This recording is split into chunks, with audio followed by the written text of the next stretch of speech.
Hello guys, my name is Amit Sani and I welcome you in this daily Hindu analysis video. In the morning these videos come. In the evening MCQ lesson, Mahipal sir is taking on StudyIQ Premium. So that's very important help and the feedback is 100% positive about that. All people are satisfied and you can check that the demo videos are available for 28th, 9th and 30th November on the channel there. So get that subscription as soon as possible. Very important help is going on. So 5th of December it is, and let's start. Pocket News app trending on Google Play regarding these courses. You can call on those numbers and all the help is available. Here Mahipal sir is checking the MCQ course there and the important help is available. It all depends on your hard work now, how much you can get the advantage here. And these are two numbers there you can call and you can ask for any query or any payment related issue. Telegram channel is given on this Facebook group where you can get the PDF, so send me request here. You can follow me on Instagram too. Some words that I found today, you can use them into sentences. First issue, Node for Data Protection Bill. In this country, one of the biggest demand today is to protect the privacy issue. Safety is first, and the data, the personal informations like the passwords, health data, sexual life, orientation, the genetic data, disease data, caste issue, political belief, these are the very sensitive things which are called as sensitive personal data. So where these are classified as such in the Personal Data Protection Bill.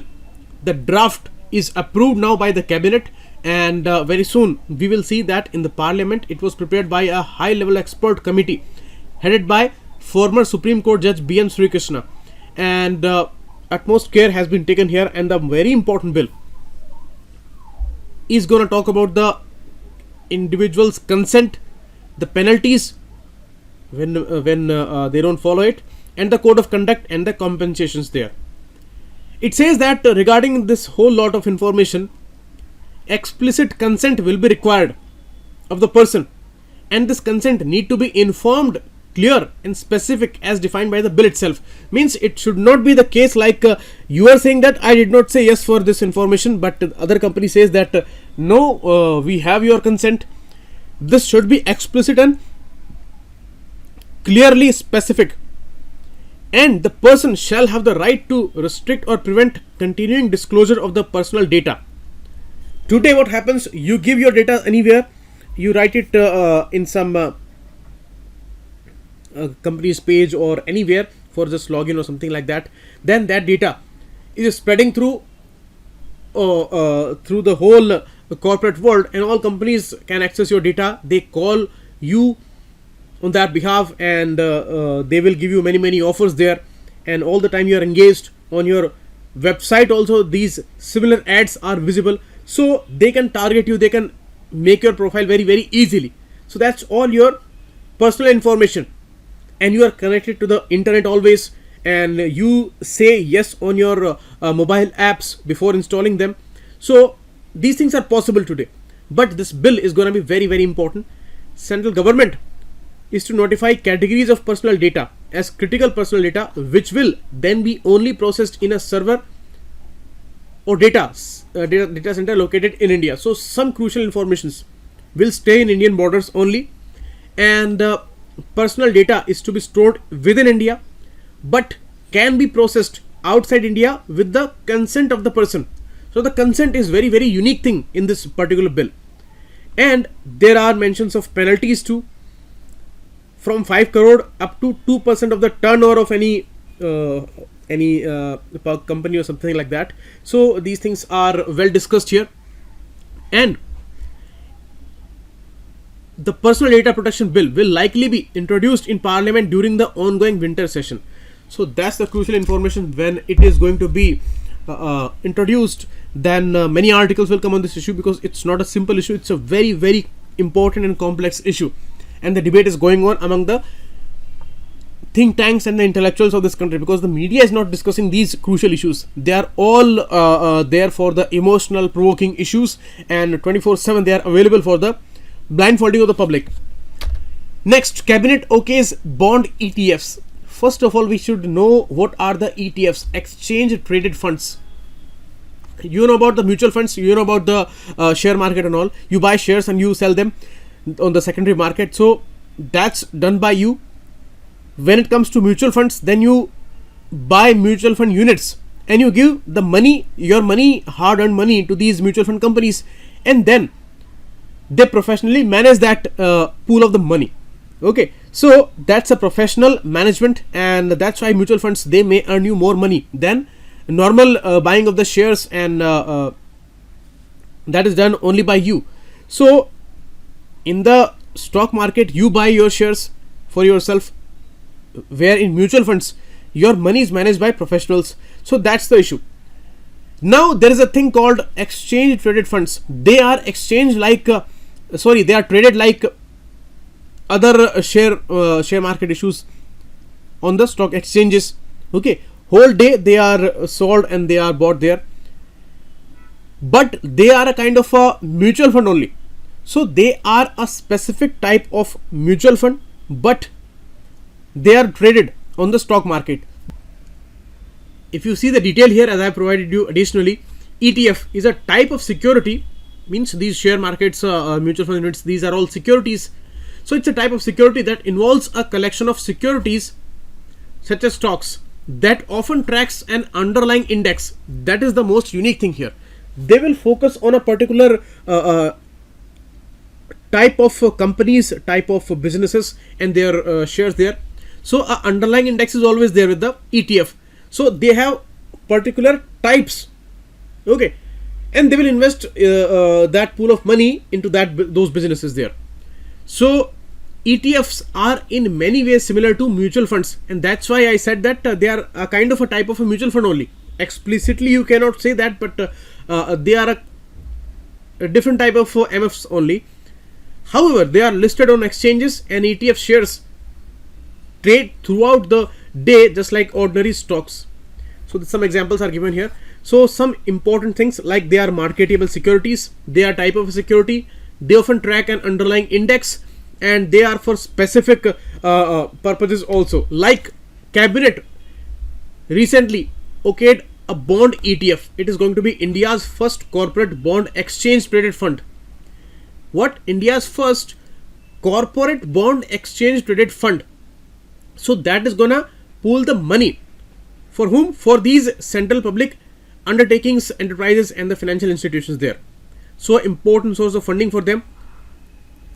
A few weeks back we were discussing the Bharat 22 ETF. That was for the disinvestment purpose. Here this is Bharat Bond Exchange Traded Fund. It's a first corporate bond exchange traded fund. Okay. ETF will comprise a basket of bonds issued by CPSEs, CPSUs, and CPFIs. Okay, these are given here, and other government organizations, and all will be initially AAA rated bonds. So economic conditions will be sound here, and they will comprise this basket of bonds issued by these government agencies. You may say government undertakings and specific enterprises there, but they are held by the government mainly. And the issue is that they will collect money. So this is how they will become the source of funding for them. So people are going to buy their units, and the unit size of the bond has been kept at just 1,000 rupees, so that retail investors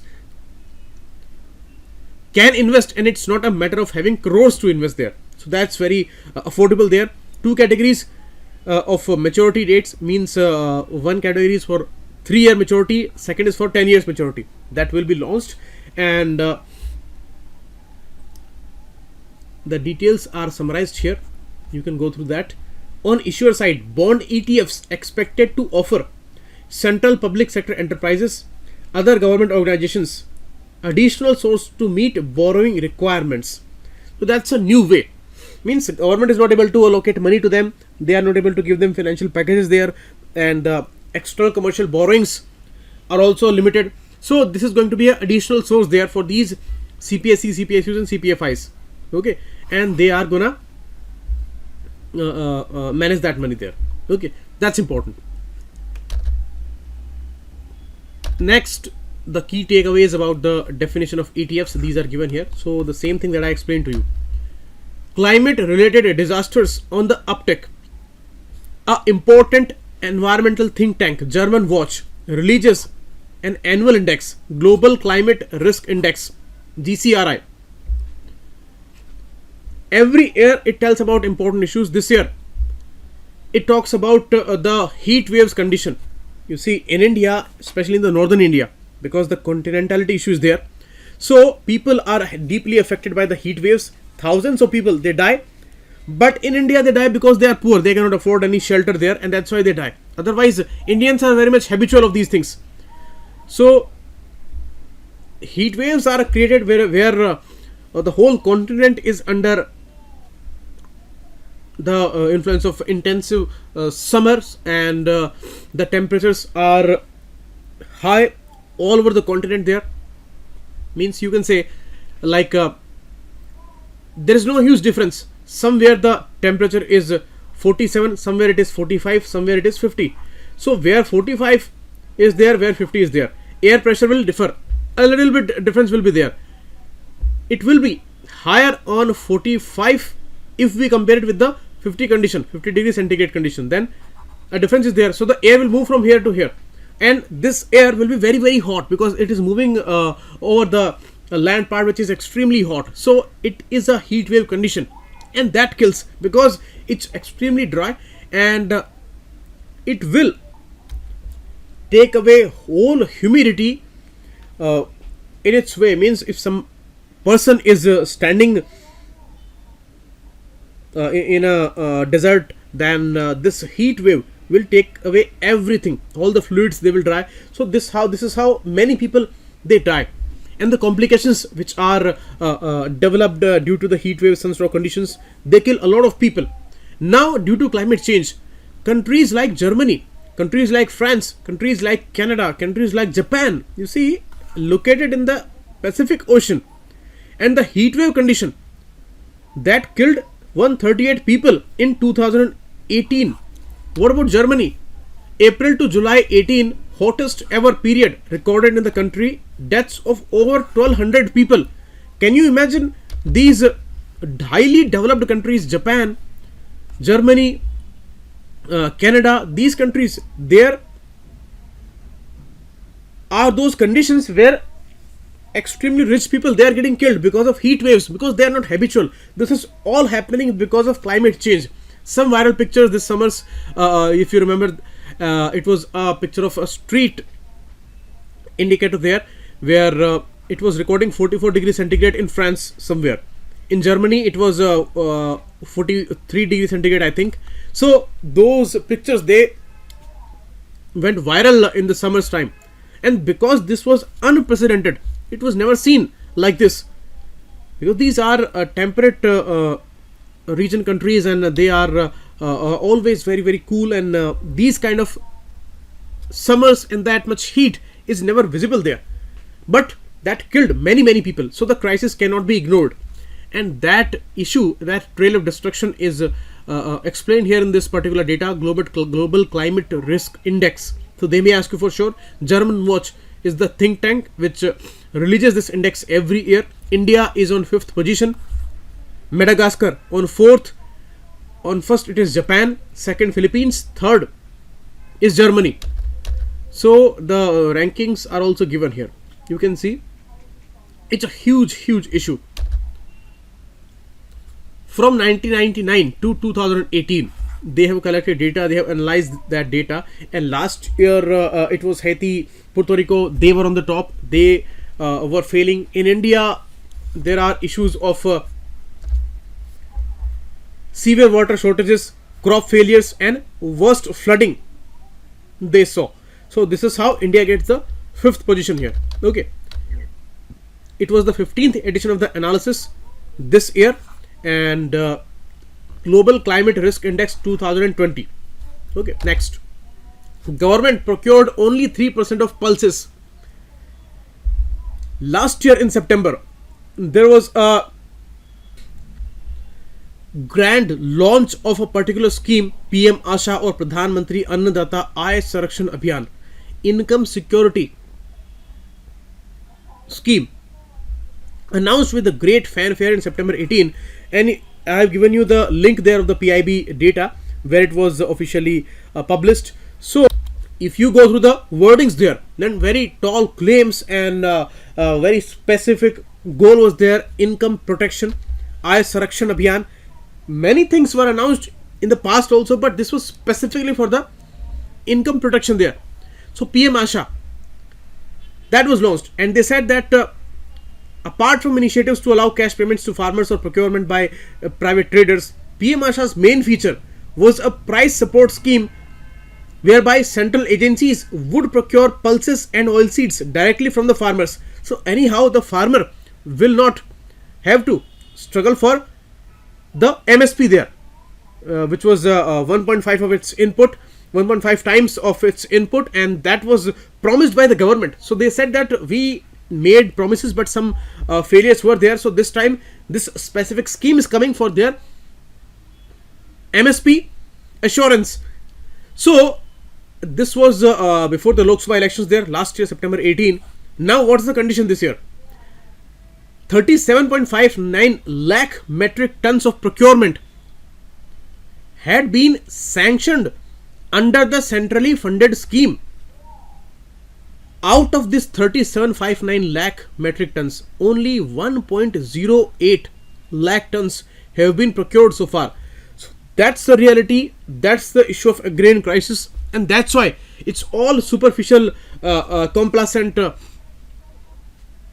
announcements which do not change the ground condition there, and media does not discuss these kind of issues, these kind of things. These are issues affecting the existence of a farmer today. Many suicides happening every day, but they never discuss these kind of things. They never put these people on the responsible parameters, and all provocative, emotive issues, and blinding people with the emotions, sidelining all the crucial debates of economy, the railways, which is going through the crisis even after these many tariff rises and all. And here it is the condition of agriculture. Protests are going on. The jobs issue, they are never discussed in the media, because they can create a political pressure. They can do that important task of checks and balancing there, but media is all managed. That's very evident. And here you see, in this particular scheme, the center had budgeted 15,053 crore rupees over 2 years to implement the scheme. Additional credit guarantee of 16,550 crore rupees was also there. So in total, it was a good package. But what's the reality? Only 3% of pulses, oilseeds, they are procured till date. So what's going to happen? We have to see. That's the situation is very sad and gloomy there. Now, these things, why they happen? What is the underlying reason there? What's the problem with the democracy, elections, and the populism there? And always talking about the majority support, the Janmat, which is there with the politicians there.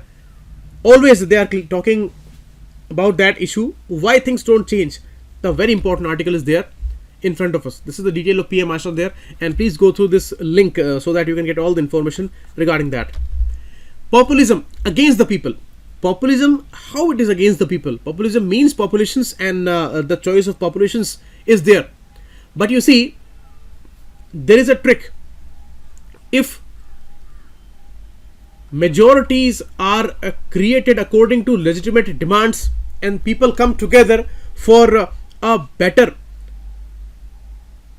country and for the important demands which should be put up before the politicians there, before the managers there.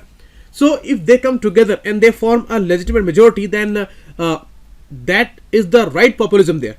But if people come together because of religion, because of caste, because of some fanatic issue, some emotional issue, and these things which never bring fruitful results in terms of development in the future. So if people form majorities because of that, then these are devastating populism issues. One rule I always talk about: if some person is very strong and the other person, or maybe a group of persons, they are very weak, so this strong person can easily manage this weak person, because anyway this strong person has no fear that it can harm this strong person, and its confidence is very, very high. So psychologically that person is very strong. So psychologically strong, physically strong.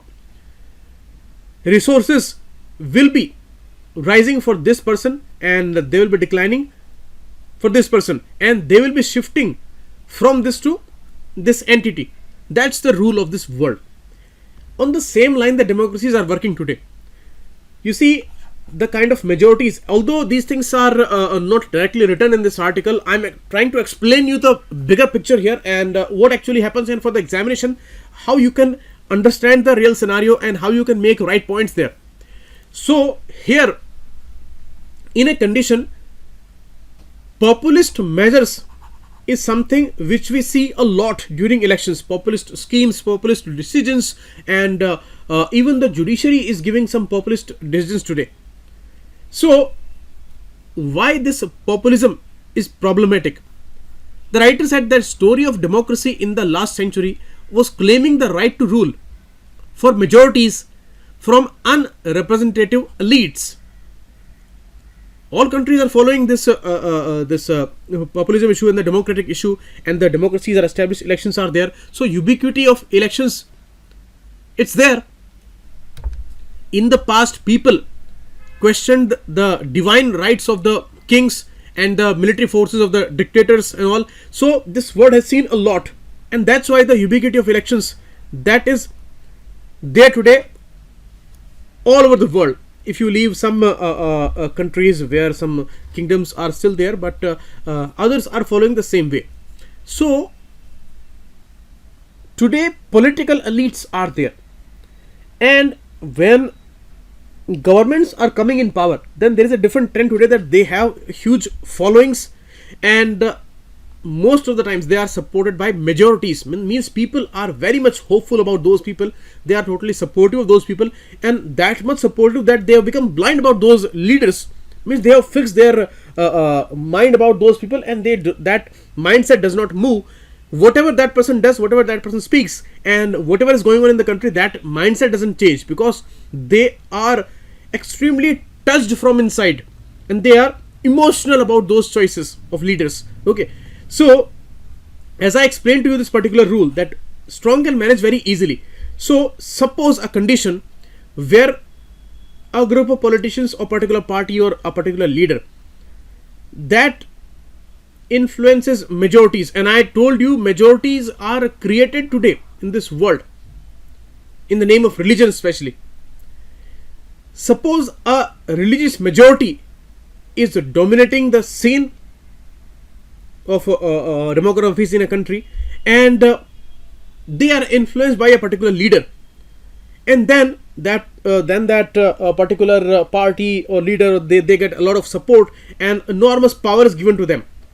If they are legitimate, then they will use this resource and this power to equally distribute it, and they will empower the poorest person. They will give them proper education by allocating decent budgets in the education. They will take care about their health, and they will give good budget allocations to the health sector. Then a higher education would be very, very great in that country, because the money will be allocated to that, and the students who are doing PhDs and all, and they are doing researches and all, they will have all the positive expectations of the jobs, and they will get jobs on time. Okay, they will not have to wait, and the depressive phase will not come. So they will have jobs, and people are doing jobs. They are being very productive. Country is progressive. They are all paying taxes. Taxes are collected by the government, and the roads are built up there, and this is how the country becomes more and more powerful, stronger, and more progressive. But in this case, the particular ruling party, what about that? What about this party's assets? whatever they got, whatever authority they got, they allocated that equally, and the professional management was there, so they could not create any asset for themselves. But what about the politicians today? In reality, just opposite happens. Budget allocation in education, very less. Health, very less. Higher education, nil. Jobs, nothing. Existing jobs going on, and people are losing their jobs. People do not have money. The economic slowdown is there. Their purchasing power is not there. Demand is not there. Supply is not there. Production is not there. So GST collection is also very low, and the inflation starts rising because ultimately importing nation, the oil we have to import there. So here, what do you see? You see some parties' assets are rising. They are buying lands in every district. They are creating their important crores rupees offices, and their assets are rising. They are all powerful there. So that looks just opposite there. That professional management of the resources, that's hardly visible. But you see, if this, we are supposing all these conditions, if this is something really happening, who will tell about that? Who will uphold the checks and balances phenomena there? Who will check the excesses there done by any ruling party? There must be people for that.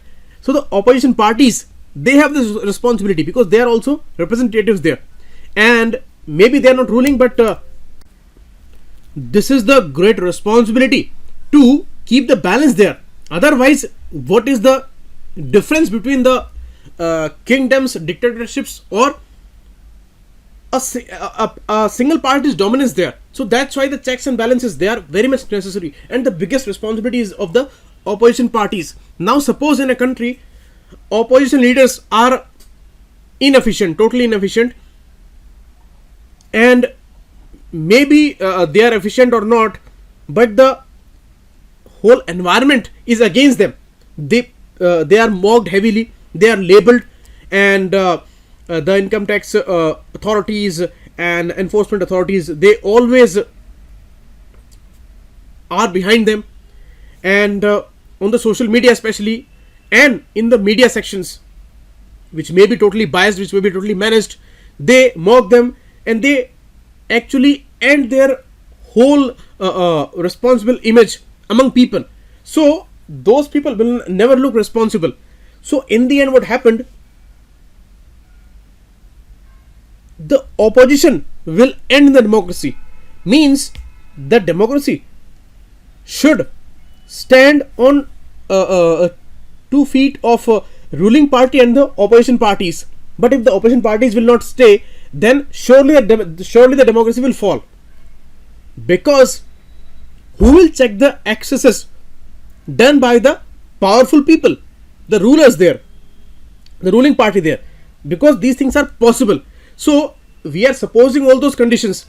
If in any country this kind of condition is there, so ultimately we have to have some opposition, we have to have some institutions who will check all these things. Like the financial checks should be there, the autonomy of RBI must be there, for example, okay, and the autonomy of institutions like the election commission, the information commission, those should be there. If they will not have autonomy, so how they can check those excesses which may be possible by any ruling party? So that is why, if there is any attack on their autonomy, if there is any sign of end of opposition in a country, that is extremely dangerous situation, and that should be visible to the people. But if people, they do not move their minds, and they are always emotional, they are consistently disturbed by the media, and they are always discussing issues where they do not have any say. If media is discussing Pakistan, Imran Khan, then what people they can do about that? This is all the decision making of the rulers there. So instead of demanding the right debate, instead of demanding the proper discussion on the jobs issue, economic issue, and the developmental issues, if they are consistently emotional, then how they can notice those things that if there is a strong opposition or not in this country, if there is a strong autonomy condition for the institution in this country or not.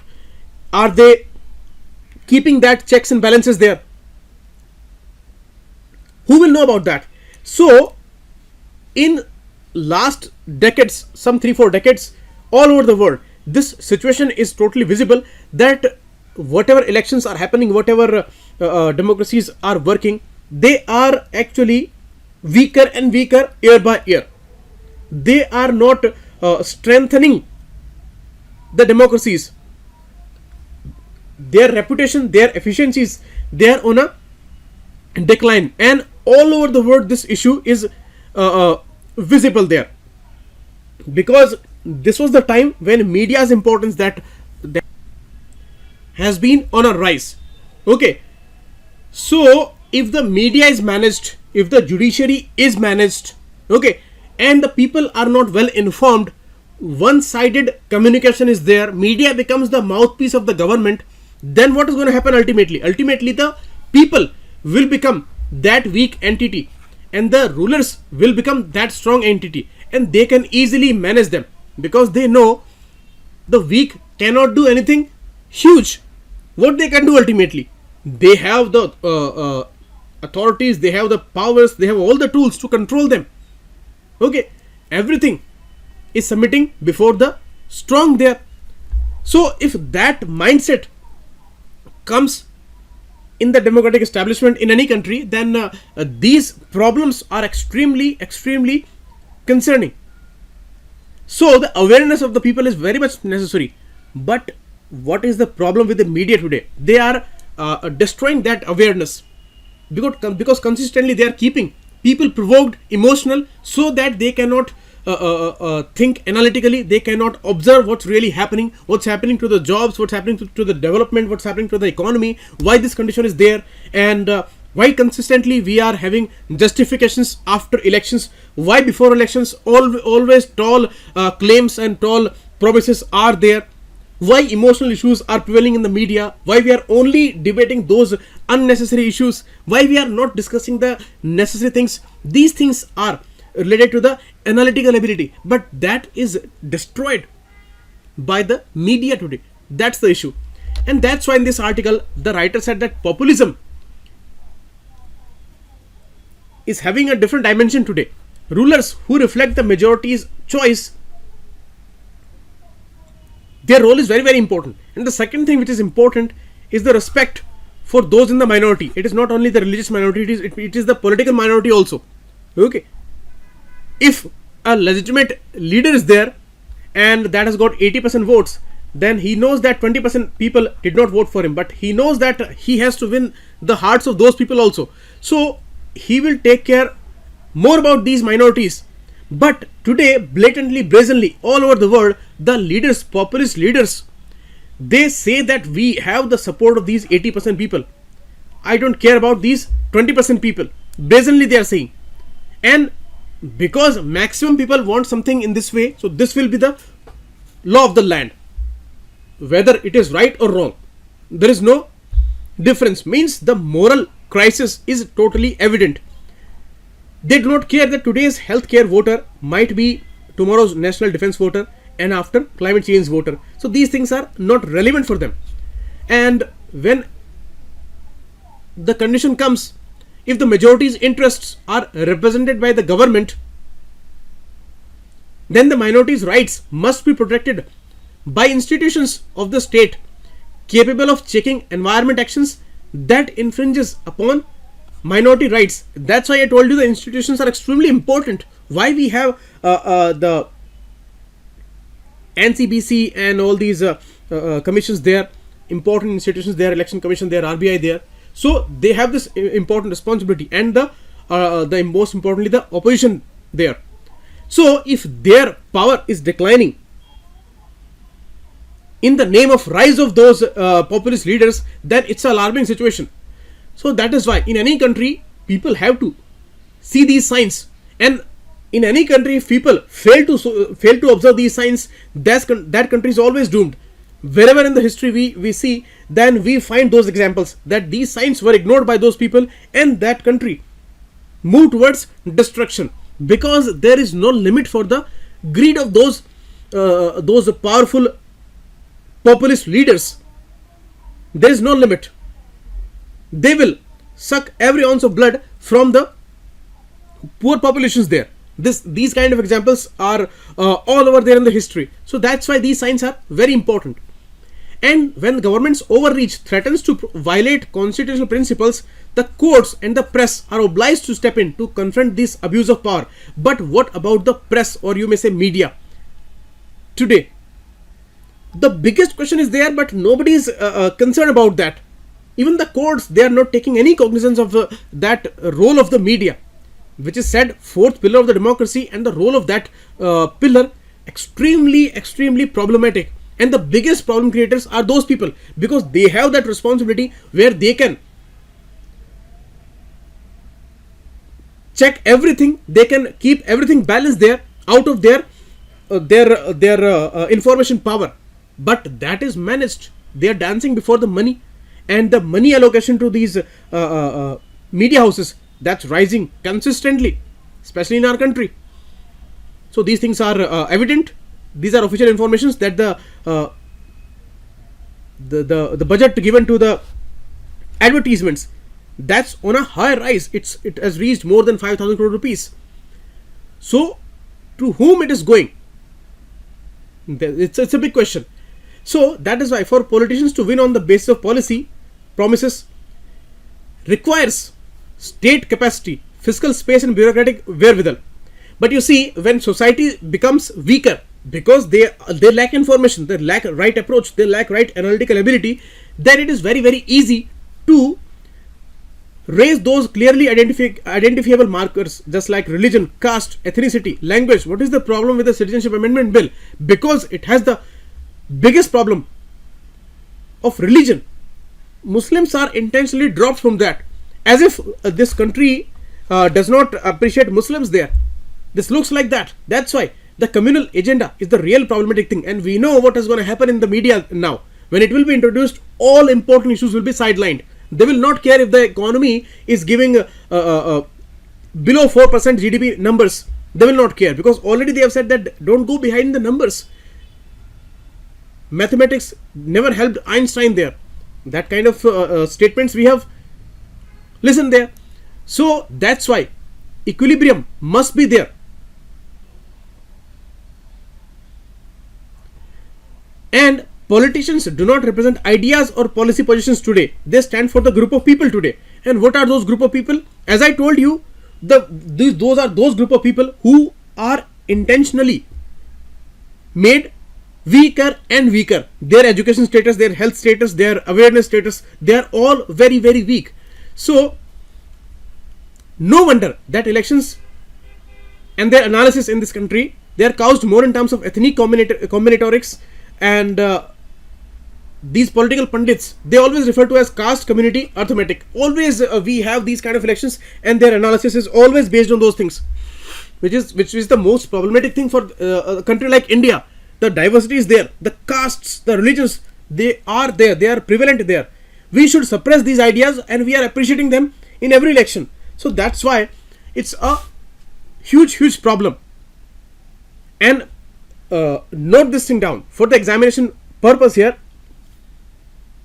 I have given you many examples. I have not named anyone here, because in the examination you cannot name anybody, but these trends you can surely write there.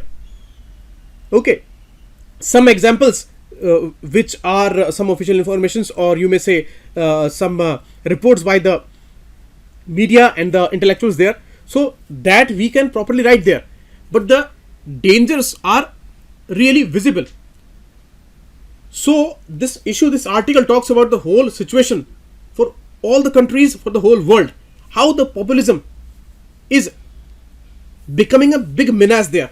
Because populism only works when the people are extremely informed, they are aware, they are knowledgeable people, and they can assess every situation efficiently. Then only the populism will work. Otherwise, it's the most devastating thing for the democracy. And it says that if in a country judges are managed, they are threatened, coerced, and the media is totally managed, it has become the mouthpiece of the government, then that country is surely doomed. Okay, here we are not saying this is happening in India, but this instruction is there for the whole world. Okay, and for advocates of democracy, these are worrying times. Over the past 30 years, national elections worldwide are more likely to result in the deterioration of democracy than its deepening. Okay, so that's the issue, and that's why this is the most important article. And I'm running out of time, so I will take the next article tomorrow.